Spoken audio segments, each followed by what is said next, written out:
Conference over to Mr. Sumant Katpalia, Managing Director and CEO. Thank you, and over to you, sir. Good evening, and thank you for joining this call. Let me start with some macro commentary and then go into bank-specific details. Recent trends in high-frequency indicators suggest stability in economic activities after the slowdown in Q2. A recovery in rural demand and a festive season boost to urban demand is aiding private consumption. However, a contraction in public capex in H1 and a sluggish recovery thereafter have weighed on investment growth. The Union Budget due to be presented tomorrow may address growth slowdown this year by retaining focus on investments and on spending side and on continuing tax policy reforms to improve compliance while signaling commitment towards fiscal discipline. Any potential measure supporting rural as well as overall economic activity should aid our microfinance and vehicle finance businesses. Coming to the quarter-specific developments, and the key highlights for the quarter were robust retail deposit growth. We maintained momentum in retail deposit mobilization during the quarter with 4% quarter-on-quarter and 14% year-on-year growth. The share of retail deposits as per LCR improved to 46.1% versus 44.1% quarter-on-quarter. We, however, cautiously let go of some of the non-LCR accretive wholesale deposits during the quarter, and as a result, overall deposit declined 1% quarter-on-quarter. Curtailed calibrated loan growth. We continue to grow our loan book in a calibrated manner, being watchful of the developments across the segments. Overall loan growth was at 12% year-on-year and 3% quarter-on-quarter. Our vehicle and microfinance business saw robust pickup in disbursements sequentially. Momentum continued on the retail loans and corporate book growing 19% and 16% respectively. Progress on new initiatives. Our liability initiative of affluent and NRI banking maintained healthy growth rates of 20% and 39% year-on-year respectively. Loan book under merchant business at 6,319 crores grew 32% year-on-year, while home loan book at 3,144 crores grew at 128% year-on-year. Our digital banking offering Indy is now open up to all customers of the bank as the upgraded digital application, and we are seeing positive trend among the early adopters. Asset quality. Our gross NPA and net NPA were at 2.25 and 0.68% respectively. Gross slippages were at 2,200 crores and net slippages were at 1,860 crores. The slippages were higher in microfinance segment given the industry situation. Asset quality trends in the rest of the business remain broadly stable. The restructured book SMA 1 and 2 and loans and SR book showed improvement Y-on-Y and quarter-on-quarter. Stability in financial matrices. Our ROA was stable at 1.03% versus 1% quarter-on-quarter. The lower NIMs were due to rundown in the microfinance book was offset by strong other income and cost control. Our capital adequacy remained healthy with CET1 at 15.18% and CRAR at 16.46%. Now coming to individual businesses. Vehicle finance. Vehicle finance business saw improvement both in terms of disbursements and asset quality during the quarter. Vehicle disbursements for Q3 were at 13,388 crores, growing at 25% quarter-on-quarter and almost at similar levels YOY. The quarter thus reversed the trend of YOY and quarter-on-quarter decline in disbursement in last several quarters. We saw YOY growth in disbursements for MHCV, construction equipment, and two-wheelers. Passenger vehicles and SCV saw YOY decline in disbursements. Tractors and LCV too saw robust improvement sequentially, albeit it's still lower YOY. The sequential vehicle loan growth thus accelerated to 3% from 1% last quarter. The year-on-year growth was at 9%, broadly reflecting the underlying industry performance. The gross slippage in vehicle finance was at 0.74% versus 0.73% year-on-year and 0.77% quarter-on-quarter. The commercial vehicle, passenger vehicles and construction equipment saw YOY and quarter-on-quarter improvement in slippages, whereas tractors and two-wheelers saw comparatively high slippages. The restructured book in vehicle finance continues to reduce at rupees 231 crores versus 309 crores quarter on quarter, with majority of the reduction coming from upgrades and recovery. Overall, the vehicle industry should see recovery in volumes aided by government spends and possibly lower interest rate environment. With improved diversification across product categories, we remain well positioned to benefit once the industry sees recovery. Bharat Financial Limited. Outstanding loan book via Bharat Financial now stands at 38,883 crores, growing by 1% quarter on quarter and down 4% year on year.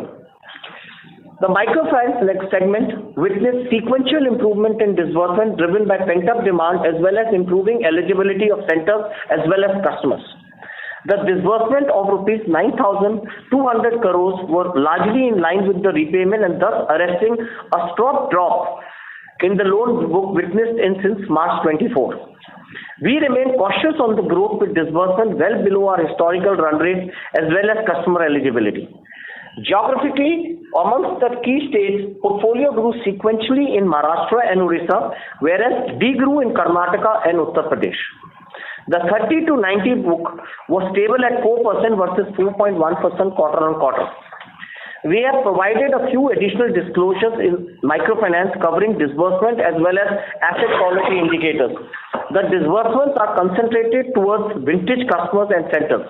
The incremental stress in microfinance seems to be peaking out as seen in the reducing forward flows from zero DPD customers. We can discuss this further in question and answer. Bharat Super Shop, the merchant acquiring business. We have now around 660,000 merchant borrowers under this program.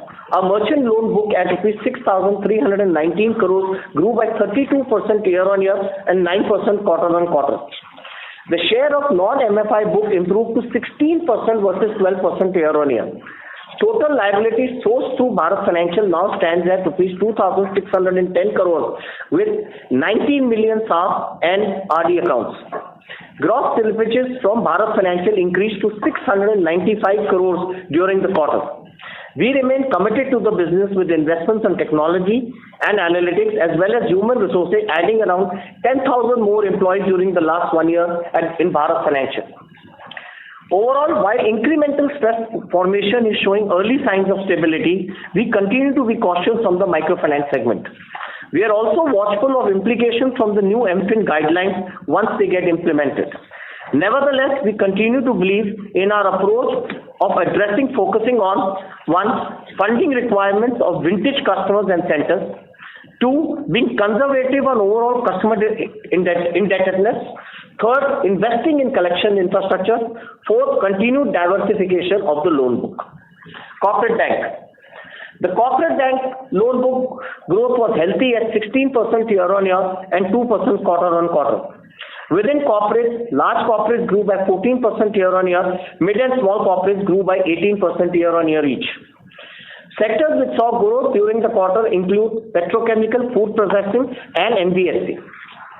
Our diamond business continued to be robust asset quality while growth is subdued due to weak industry demand.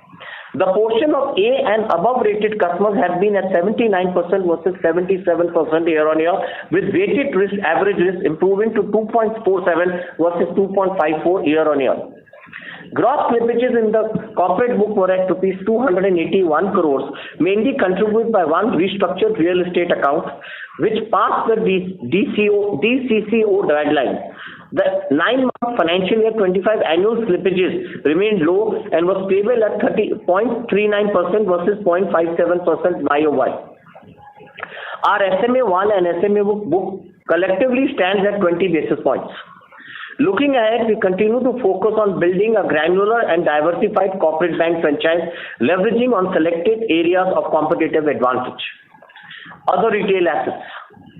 Our retail assets maintain robust growth momentum with 19% year on year and 4% quarter on quarter growth.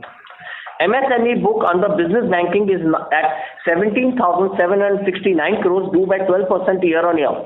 New acquisition momentum saw uptick with 10% quarter on quarter growth given by maturing of branch operation model and new product adoptions.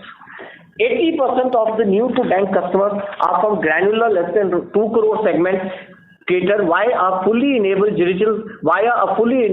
digital lending platform specifically designed for MSME customers. LAP book maintain a steady traction with 14% year-on-year and 5% quarter-on-quarter growth. We continue to scale our home loan book at healthy pace with outstanding now at 3,144 crores growing by 128% year-on-year. Credit card spend at 28,135 crores growing at 12% quarter-on-quarter. Share of unsecured card and PL has been maintained prudently at 5 to 6% of the loan book. Overall, we will continue to scale up our retail assets at faster pace with focus on improving diversification of the overall loan book with increasing the retail secured mix with home loans and MSME. Now coming to liabilities. The deposit growth for the bank was at 11% YOY. Sequentially, however, deposits degrew by 1% as we let go of around 3% of deposits from financials and other non-LCR beneficial sources. We maintained healthy growth momentum in retail deposit as per LCR of 4% quarter-on-quarter and 14% year-on-year. As a result, the share of retail deposit as per LCR reached 46.1% versus 44.1% quarter-on-quarter. Our CASA ratio was lower quarter-on-quarter due to outflow of some short-term flows such as dividend mandates. Savings account deposits grew 2% quarter-on-quarter. The increase in cost of deposit remained contained at 3 basis points quarter-on-quarter, mainly driven by change in mix. Our initiatives of affluent and NRI banking are showing robust traction amidst the challenging deposit environment. Affluent segment deposit grew at rupees 60,300 crores grew by 20% year-on-year and 6% quarter-on-quarter, and AUM at 99,000 crores grew by 28% year-on-year. Our NRI segment deposit at 58,600 crores grew by 39% year-on-year and 7% quarter-on-quarter. Our market share in non-resident segment stands at 3.9% as per last available data versus 3.3% YOY. Our reliance on bulk deposits remain low with certificate of deposit at 4.2% of the overall deposit and borrowing at 9% of total liabilities. Share of top 20 depositors further reduced to 15.4% in December 24 versus 16.1% in September versus 17.4% in March 24. The liquidity position remained healthy during the quarter with average LCR of 118% and average surplus liquidity at 40,800 crores for the quarter. Overall, we have worked on optimizing the deposit mix while continue to progress on our journey of strengthening liabilities, franchise and retailization of deposits. Digital traction. During the quarter, direct digital model continued to scale with over 70,000 plus clients are originated digitally through the do-it-yourself model every month across savings, cards and personal loans. Over 80,000 fixed deposit by volume and more than 2,000 crore by value are originated digitally by platform each month. At the same time, we are imbibing digital across customer touchpoints. Nearly all of retail business products such as cards, personal loans, savings, term deposit, investments are digital now. Indie continued to scale up as the app was open to all customers of the bank. As the upgraded digital application for all, we have seen extremely positive trend on early adopters. The first set of 1.5 lakh customers who have migrated have shown 20% deepening within a month of adoption. The bank also launched Indie for Business as one of its kind industry first solution to bring better business banking to all MSME clients in the country. We have seen 10,000 plus users register to the app within a month of the launch. Now coming to the financial performance of the quarter. Our net interest income was at 5,228 crores. The yield on advances was impacted due to lower quarter-on-quarter average balance for microfinance and EBLR repricing. The cost of fund was subsequently higher due to increase in cost of deposit and higher borrowings quarter-on-quarter. As a result, net interest margin was at 3.93% versus 4.08% quarter-on-quarter. Non-interest income at rupees 2,355 crores grew by 8% quarter-on-quarter. The core fee income was at 2,123 crores. The fee income was driven by healthy sequential pickup in vehicle as well as microfinance disbursements. We continue to optimize our operating expenditure. The YOY growth in OPEX is now moderated to a single digit at 9% versus 14% in previous quarter. The sequential growth too remained contained to 1% quarter-on-quarter. The operating profit for the quarter was at 3,601, stable quarter-on-quarter. On the asset quality and the provisioning front, our gross slippage ratio was at 0.62% versus 0.56% YOY. The gross slippages by key segments were vehicle finance, rupees 671 crores, Bharat Financial 695 crores, corporate bank 281 crores, and other retail including credit cards of 553 crores. The restructured book reduced during the quarter to 0.18% from 0.29% quarter-on-quarter. The net security receipts have reduced to 29 basis points versus 37 basis points YOY and 31 basis points quarter-on-quarter. Overall, GNPA and net NPA were at 2.25% and 0.68% respectively. Provision coverage ratio at 70% was stable quarter-on-quarter. Our SMA1 and SMA2 book collectively was at 20 basis points versus 33 basis points quarter-on-quarter. Our contingent provision stands at 1,325 crores versus 1,525 crores quarter-on-quarter.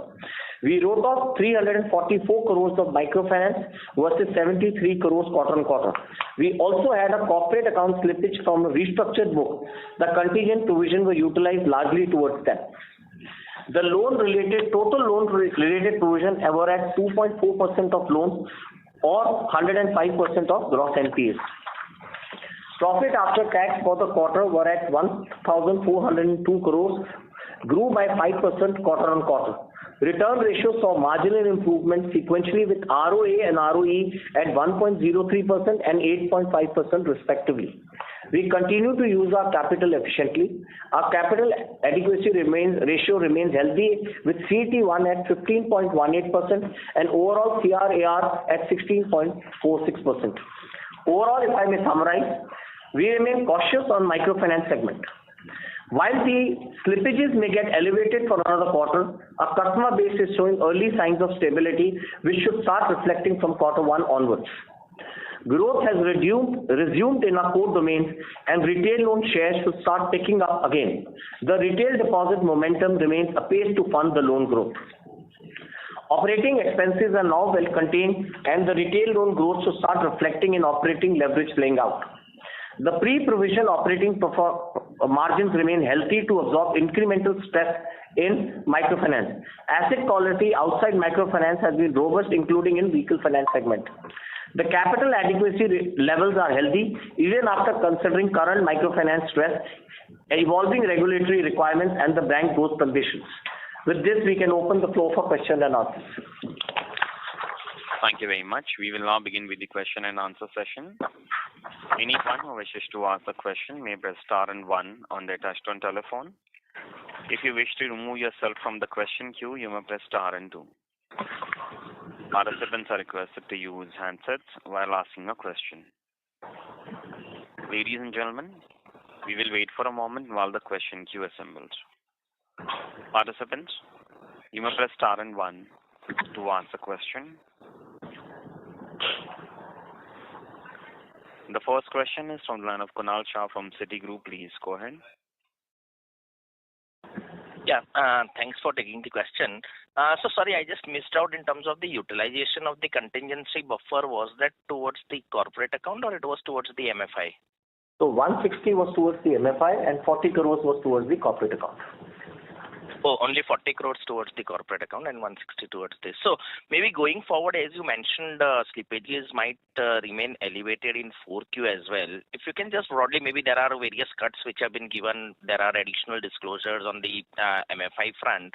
But looking at it in terms of what could be the overall stress which we are seeing, because on the X bucket we have already seen 99.5% collection efficiency now. So we would be having the good handle in terms of what is the level of stress. So how much could be the slippage? What could be the provisioning against it? And would there be further utilization of contingency buffer in 4Q? So I can't tell you about the contingency buffer, utilization, but I can tell you the 30 to 90, which is a good indicator of the stress, still at elevated at 4% because October and November were bad months for microfinance. And that provisioning will still continue? I think if you look at the resolution rates which happen in the forward buckets, it's a bit low in the microfinance sector. Yeah. Okay. Okay. Got it. And secondly, when we look at it in terms of the overall margin front, so given that there would have been interest reversals on a higher level of slippages, but otherwise, given the initiatives which we have taken, do we expect it to have, and given it in the rate cut environment, we should be more beneficial given the profile of our portfolio? Where do we see margins eventually settling now, given that interest reversals would be more or less behind us? I think, very difficult to give a guidance on the margins as of now. I would like to see quarter 4 playing out. I would like to see that microfinance is stabilizing. And then I think we have to see what the rate announcements are on the deposit and the RBI or the rate cuts which come in, and then I think there would be a good guidance which can be given on the margin. I like to wait for the next quarter before we give any guidances on this as of now. Okay. And just lastly, when we look at it, you mentioned you will be watchful of the MFIN 2.0 guardrails. When we look at our portfolio, almost like 14% is something wherein it's BFL plus 2. So how do we see maybe are the collection efficiencies in this pool relatively worse off? And if it doesn't get refinanced, do we see the pain continuing even in 1Q of next year? You have clearly guided for 4Q, but is that the risk of spillover in 1Q as well? So I think we've also given a graph if you go to the second page. So flows come when your 0 plus DPD are at higher percentage. The flows were coming when we were at 98.3 or 98.4% on the resolution and the flow rates were about 1.6 to 1.7. I think those flow rates have now moderated to the collection efficiency is at 99.5 in the 0 plus plus. So the 0 plus bucket is 99. So there is a flow forward flows have reduced considerably, which is what we were observing, and it has happened in December, and so is the case in January. We want to continue to watch this space. That's why I said that we are cautious about the microfinance segment, and I think we will continue to wait and watch before we press the accelerator. You know that we used to do disbursements of 14,000 to 15,000 crores a quarter. We're now down to 9,000 crores, and I think just pressing the accelerator on disbursement may not be the right approach. We want to wait and watch and see how this plays out. See the balancing of a book. We want to press the accelerator when 30 to 90 becomes within a range bound of 1 to 1.2%. That's our objective, and we are putting all our processes, collection efficiencies in place to make sure that happens first. Got it. Okay. Yeah. Thanks, and all the best. Yeah. Thank you. Next question is from the line of Rikin Shah from IIFL. Please go ahead. Hi, good evening. Am I audible? Yeah. Okay, thank you for the opportunity, sir. Just a couple of questions. The first one is on yields. So while the interest reversals due to elevated slippages are understandable, but if you look at the corporate loan yields, they have been declining in the last 4 quarters sequentially. So what is the reason there? Because we have been growing the small business loans faster than the large corporates. So that's question number one. And second question is on the asset quality. So even barring MFI, the NPAs in all other segments have inched up sequentially, and even the slippages in CFD is relatively elevated. So what's the outlook on the slippages in the coming quarters? Those are my 2 questions. So I think let me answer the first question, the corporate yields. I think if you look at the corporate yields, there are two reasons for it. One is I think we manage our risk weights very well, and that was very, very important that we to make sure that the excess is now, rather than going into the reverse repo, was managed to manage the good quality accounts in AA and AAA rated paper, and I think that is where I think we are willing to give away yield, but the risk weights have come down to 2.47 as explained earlier in the corporate from 2.53. So we've actually managed our risk weights very, very well.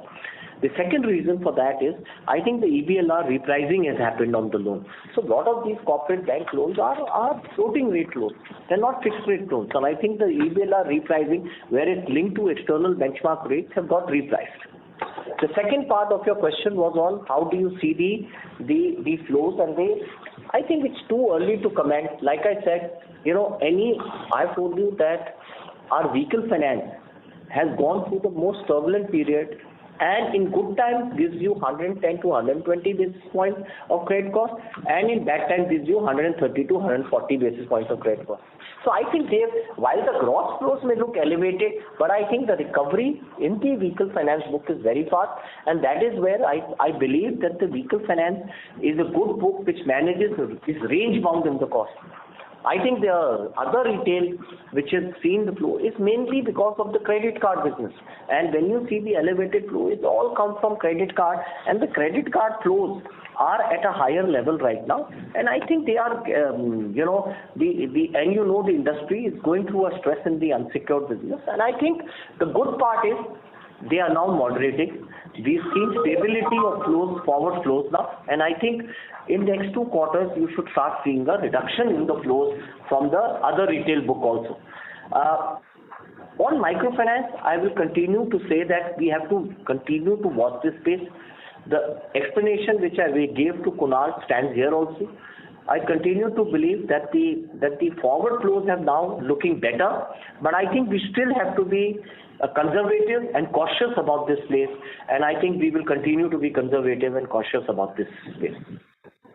Right, so thanks. And I have one more question, if I may squeeze in, if you allow me to squeeze in one question. And it's on deposits, sir. So is there any further debulking of deposits likely in the coming quarters, or now the overall deposit growth should kind of move in line with the retail deposit growth? No, I continue to believe that we will continue to reduce our bulk deposits. I've said that before, and I think our given guidance to the market is 48 to 52% of LCR ratio and LDR at 88 to 90%. So I think that's the only guidance we can give you, which is in public domain, and I think that's our guidance, and we will continue to do what is necessary to granularize the liability. Got it, sir. Thank you very much. Thank you. Next question is from the line of Chintan Joshi from Autonomous. Please go ahead. Hi, thank you. So can I ask, just follow up on that NIM point from earlier. I appreciate, you don't want to guide us on what might happen in the near term. But how should I think about kind of NIM evolution, say 12, 18 months down the line, once we are past this MFI stress period? How big is MFI now going to be part of the loan book? And also, what kind of margin should we expect once that kind of stabilizes at the level that you want? Now that we kind of appreciate more that MFI will remain cyclical, I wonder if you're thinking it may go back to 12% of the loan book down the line or not. And related to that, I would like to understand, through the cycle, how do you see the ROA and MFI, ROA on the MFI business? We go through external shocks in this book every few years. So just trying to understand how you think about through the cycle ROAs in this business. So I think there are multiple questions which you've asked. So let me try and see if I address all your questions. The number one question is on what is the share of MFI in your book. right? I think you've seen that over the past 3 years, we've been continuously reducing the share of the MFI. It was 15%, then 11%, 12%, and now we want to bring it down to 8 to 10%. I think that is the optimal size of the MFI book. I don't think the MFI, I think that's our first step, that 8 to 10% is what our share of the MFI book should be, and that's what we are working on, and we are diversifying. The second issue, we continue to believe that rural is a great opportunity in the country, and we continue to diversify this book, and we are launching a segment called Bharat Vikas Banking in April, where I think merchant acquiring business, which is a very good business we talked about, Bharat Financial business, and some other parts of rural product, which is the small SME lending, will start getting launched into this vertical. And I think we will start diversifying the business from microfinance into this, so that we don't compromise on the growth of this segment. Having said that, we continue to believe that across cycles, which is that MFI business is cyclical in nature. MFI business will give you 2.5 to 3% ROA at this point of time. If you go at some years it gives you 4%, in some periods it gives you 1.5% also. So I'm saying 2.5 to 3% is given on this business. And I think if you look at this business on a holistic basis, I think it's a very, very efficient business, and if done well, and if you take provisions in this business like we did not use it, but I think if you continue to keep 2% of the book as provisions, I think you should be able to manage the stress. I've always said this book will run at a credit cost of 2.5 to 3.5%, and you keep a 2% provision, then I think a cyclical trend in this business, it will happen, should be able to take care by plus minus 1%. That's how you should manage this business. I hope I've been able to answer your questions. Yeah, thank you. And then I have one on deposits. When I think about your stable deposits within your retail deposits, it's about 5% of the total LCR retail deposits.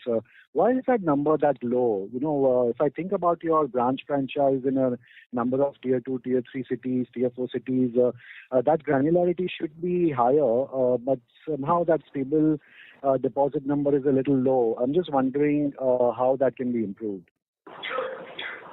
Chintan, there are some different ways in which there has been some interpretation for those guidelines. There is no clarity or uniformity in which what can be classified as stable and non-stable. You would notice that some banks have a very low number, some banks have some slightly higher numbers. I'll take you through granularity offline through a separate discussion. Thank you. Thank you. Next question is from the Piran engineer from CLSA India. Please go ahead. Yeah, hi team. Congrats on the quarter in this challenging environment. Just circling back to microfinance, firstly, is January better than December, if you can comment? Obviously on collections, not growth. So if you look at I just mentioned that, if you look at the forward flows, it looks better on the 0+ bucket. But if you look at what has flown into the 90+ bucket, what had accrued in October and November, we are seeing that some flows are happening in as of now. Okay, understood. So stage 2 flowing into stage 3. Yes. So I think what is encouraging is the forward flows in 0+ have stabilized, and it has improved dramatically. Okay, fair enough. And given that the new guidelines in MFI will be out in April, have we proactively stopped this 2+1? Have we moved to 2+1, or are we still okay being the fourth lender if a proposal comes right now? So if you look at the data which we have presented, and I think there's a disclosure which we've given, I think if you look at the number of lenders, if you look at the BFIL +2, we are already at 86% of our business is BFIL +2. And I think we want to get that to 95 to 98%. No, I get that. Eventually it has to be 100. My question is, right now, if you're getting a proposal where you're the fourth lender, okay, let's say today on 31st Jan, Will you take it up or will you say no, anyway in 2 months you can't do it, so why do it now? That's my question. I have Sridharan who runs Bharat Financial. Yeah, please. Yeah. Hello, sir. Hi. We already have got put in our system that any new customer, we will not have VFL plus 2. And for an existing customer, maximum we will allow one more lender. And when the MFIN guidelines come, the latest rule we need to change that for a new or existing relationship, it will be VFL plus 2. In terms of business impact, I think it will not be significant. We will manage. But for quite some time, we have been having the number of lenders rule built into the system. Got it. And sir, since you're on the call, how should we think about MFI industry growth once all this is settled, say 2 quarters later? Because clearly, I think the industry is maxed out on the number of, the TAM in terms of number of borrowers. And then should we just think of it as ticket size, which is similar to inflation, so the MFI industry grows at 6-7%, or how do we think about industry growth here? See, the industry is likely to grow at 15 to 16% when new geographies get added. Still, there are pockets in the country where lending is not taking place. Whether we will participate in that, how the industry will move there is what we need to see. If you see the growth post the RBI unification of the guidelines, that growth has been quite significant, and there is also only a 10% degrowth in that. So the overall picture, whether the MFI industry will continue to grow at 25%, I don't believe so. 10 to 15% growth in the JLG model is likely to be there, but that also will come more from newer geographies and less from new customers in the existing geographies. Understood. Okay, that was it from my end. Thank you and wish you all the best. Thank you. Next question is from the line of Anand Dama from MK Global. Please go ahead. Yeah, sir, thank you for the opportunity. So what explains the higher slippages that... To the handset, please. Yeah, sure. Yeah, so what explains the higher slippages in the tractor small CV segment? And also, if you can provide the MFI exposure in the state of Karnataka, where there are basically new rules coming up, and do you see any impact of that on your portfolio? Okay, so let Sriram answer the tractor as well as the SCV. Yeah, good evening. Tractors, we were seeing increased flow in the 90 to 360 bucket. So a year back itself, we have made our underwriting norms a bit more stricter. But whatever flowed into 60 to 360 slowly has been flowing into NPA, which is recognized on 360 first day. So that is what we are seeing.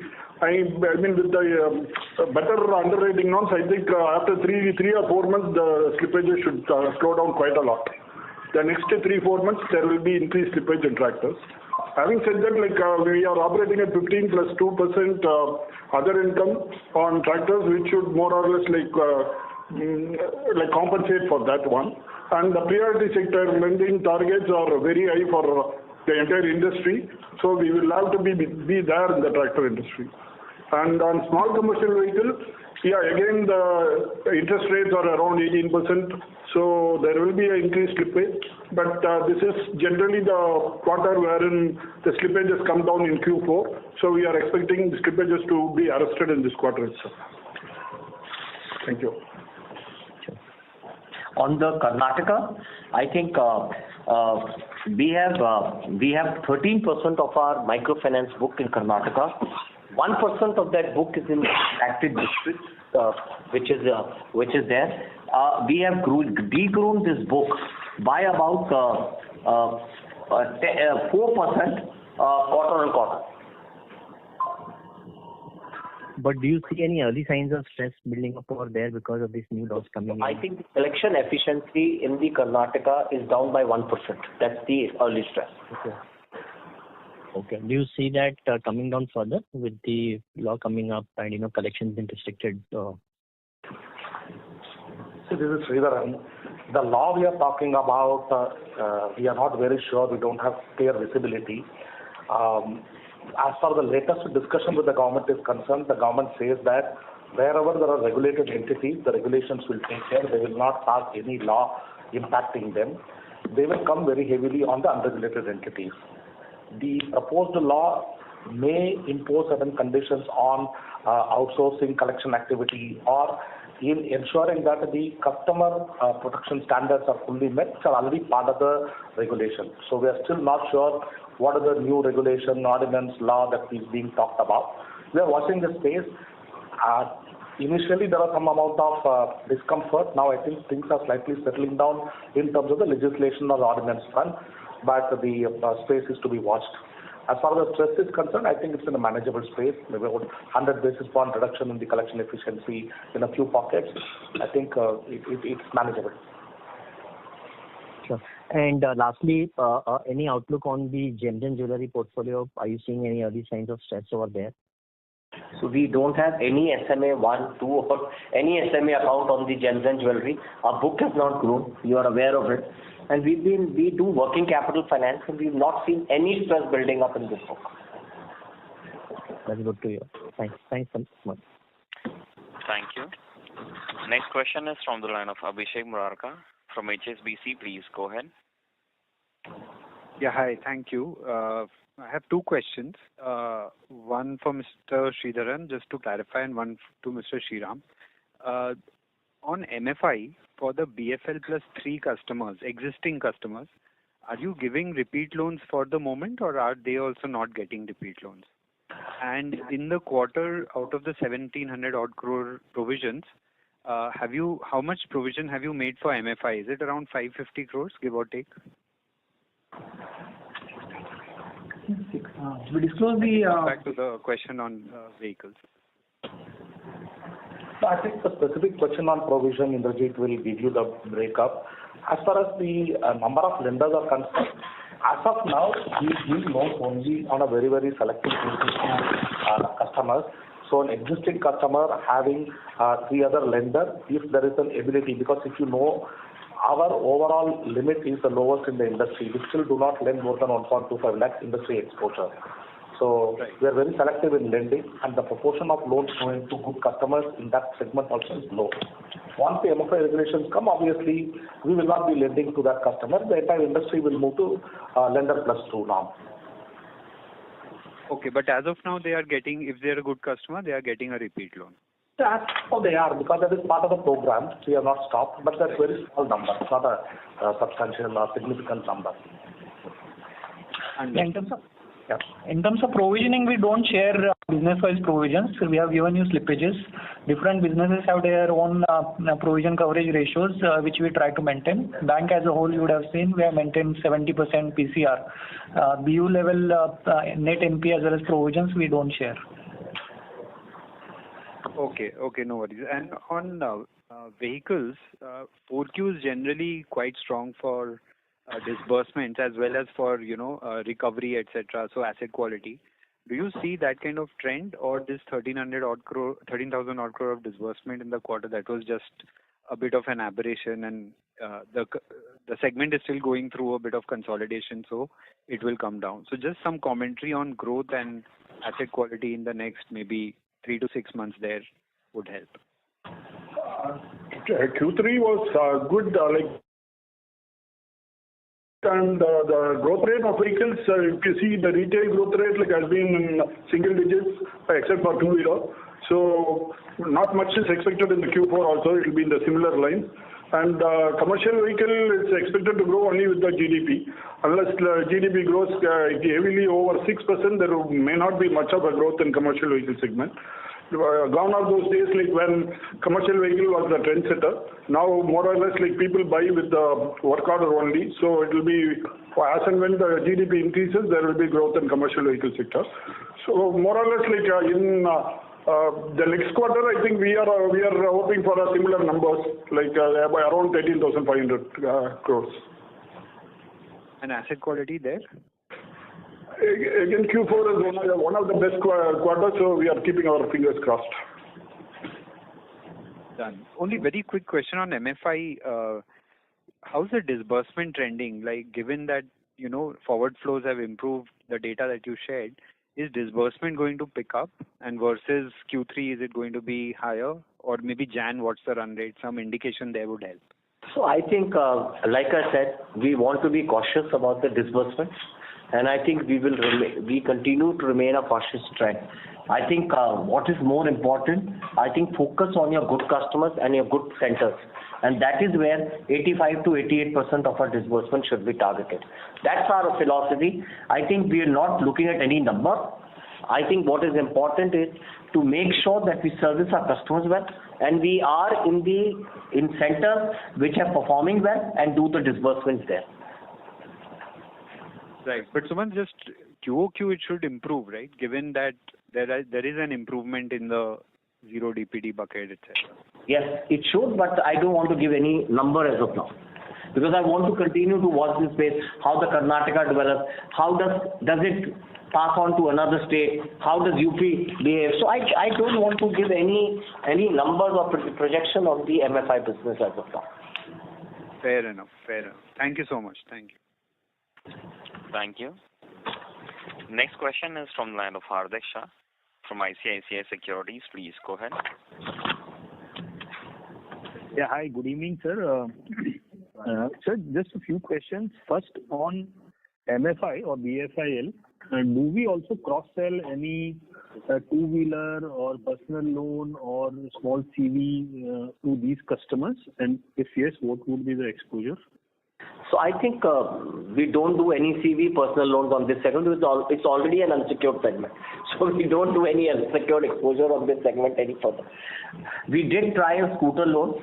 We did about 2,000 scooter loans, but we did it as a pilot and stopped it. So the delinquencies were high.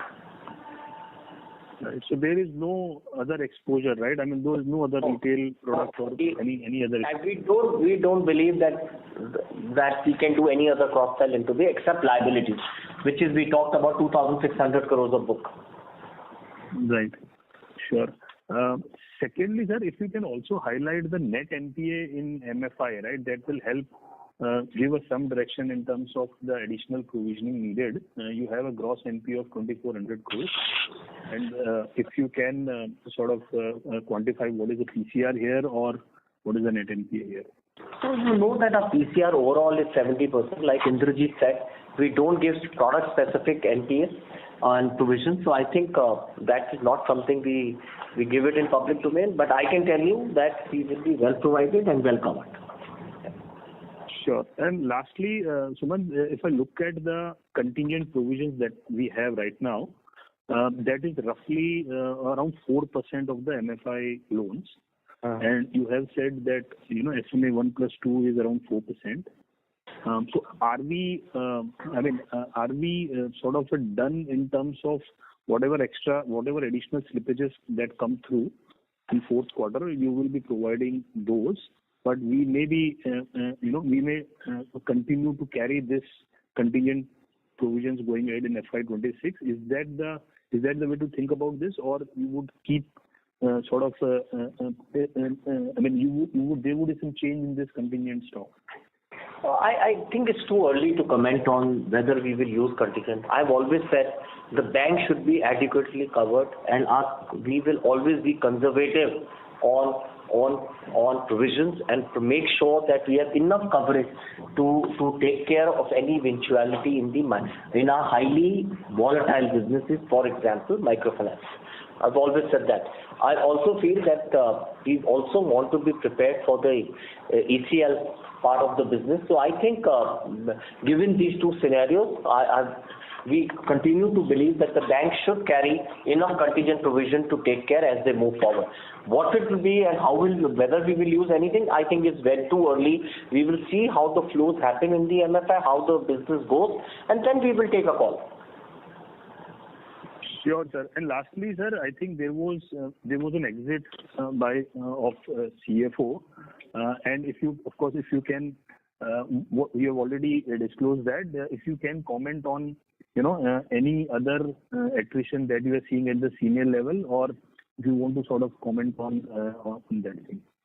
So I think we have a very stable management team. If you look at it, I think over the period, a lot of old people have gone and new people have come in, whether it's the CTO, whether it's the CRO, whether it's the CCO. I think we've got a lot of new people, internal audit head. So I think we've always said that a good mix is always a good understanding of the business, and we get a new perspective on the business. Having said that, I think the HR head is here, and maybe he can comment on it. Hi, thanks, Sumant. Actually, not much more to add than what he said. We had a very stable leadership right from 2008 to 2020, simply because of the age of the people, and at a particular time and point, almost 7-8 people retired at the same time, and we added a lot of new people. So there is a good blend of old and the new, more new now. And again, this year, I guess we'll have a couple of people retiring together. So we're already in the process of identifying people. We will not be having any position unfilled for any length of time, and so our backfill and hiring for these positions continue, and we will be sorted on our top management talent at all times. Sure, thank you, and all the very best. Thank you very much. Next question is from the line of Shubhranshu Mishra from Phillip Capital. Please go ahead. Hi, the first one is on credit cards. The gross NPA has inched up on a sequential basis. And just wanted to understand the architecture of our ENR here. What percentage is transactors, how much is revolvers, and how much are the EMI proportions?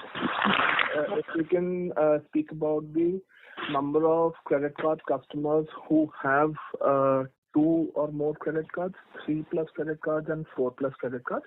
That's on the credit cards. The second one is on vehicle financing, especially the SCV, LCV, HCV.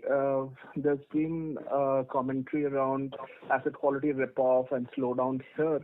So how do we see this market, and what has been our experience, and what do we think of the growth levels in these 3 specific segments going forward in the next fiscal year? Question for a minute. LCV, MHCV? Used MHCV, the entire MHCV and LCV. Small commercial vehicle, light commercial vehicle, and medium and heavy commercial vehicle. Thanks. What is the question? The question is, how do you see the flows that you see in the fiscal 26, and what do we think of the asset quality rip-offs that is being commented about by rest of the players in the market? Commercial vehicle is behaving well. I wouldn't say a commercial vehicle, the portfolio has been improving, and I think it will continue to improve. Light commercial vehicle, as people give more towards the FTB or the new to credit, there will be some increased slippage, but which will be compensated by the higher rate of interest. Small commercial vehicle, again the same way, nearly 50 to 60% are new to credit, wherein quite a bit of default occurs. But the LGD is somewhere around 45%, and we rope in a customer in a small commercial vehicle, he slowly improves to buy a light commercial vehicle and a heavy commercial vehicle. So overall, the ROA of the product is also good, and it gives you a good customer base. So having said that, SCV and LCV are products which we have to be that. And the credit card question? Yeah. So you know that our unsecured business, including personal loan, is a very small portion. It's only 6% of our book. We've always said that because we have microfinance, we will keep it at 6%. Around 3%, 3.5% is credit card, and 2.5% is personal loans on that segment. Our credit card GNPA are elevated because you know the industry issues which are coming in, and I think the cross flows are elevated as of now. And if you look at the retail flows, I think most of it is coming from the credit card businesses, the slippages. Having said that, I believe that we have 24% of our base as revolvers in the 24 and 16% are ALOC or EMI. So 40% of the base either is revolving or are ALOC related customers. on the second question, part of your question, when how many customers are with 3 to 4, I think I don't have the ready-made answer. They may be in the data pack, but I don't recall that answer. So I think we will come back to you later on this answer. Just one question, if I can squeeze in. What is the percentage of open market sourcing in credit cards? What do you mean by open market sourcing, if you can? Not from our own liability or asset customers. I think, it's very difficult to give an answer on this. I think our focus is to focus on our liability base, but I think we are also very, very stringent on our parameters on our internal customers as to what we want to source. I think most of what we source in the open market are most salaried customers because we want to get the salary relationships out there, and what we get on our customer base are salaried and self-employed. The mixes, I think we cannot share right now. Sure, thanks. Thank you very much. Ladies and gentlemen, we'll take that as the last question. I now hand the conference over to Suman Kathpalia for closing comments. So thank you for joining the call. I think the results were delayed this time, and we wanted to watch the other players giving the results before we announced it. I think we also wanted to see how the MFIN and the regulations evolve around the microfinance industry. I think me and Indrajit are available for any questions and post the call, any dialogue that you may want to have with us. Thank you so much for your time. Thank you very much. On behalf of Induslnd Bank Limited, that concludes this conference. Thank you for joining us, and you may now disconnect your lines. Thank you.